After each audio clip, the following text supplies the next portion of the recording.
বলুন আপনার কি সমস্যা? শুধু কি আর সমস্যা? সমস্যার পাহাড় এসে মাথার উপরে চেপে আছে। আরে আমি ডাক্তার, আমাকে খুলে বলুন, আমার কাছে সব সমস্যার সমাধান আছে। আমার এই একমাত্র বর, তাও আবার টাকলু। আপনি এটাকে একটু চুল গজিয়ে দিন ডাক্তার বাবু। ঠিক আছে, একটু বেশি টাকা খরচ হবে, চলবে? হ্যাঁ, আমি টাকা খরচ করতে রাজি আছি।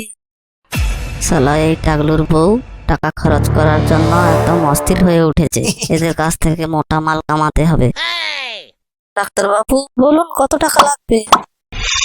হ্যাঁ, 2 লাখ টাকা খরচ হবে। আর শুধু টাকে নয়, টাকের আশেপাশে সব জায়গায় চুল গজিয়ে উঠবে। ঠিক আছে, এই নিন 2 লাখ টাকা। কিন্তু ওটাকে চুল গজানোর জন্য নয়, আমার গয়না গড়িয়ে দিন। আমার 2 লাখ টাকার গয়না থাকলে আমি এর মতো একটা টেকো কেন 10টা টেকো বর নিয়ে ঘুরতে পারবো।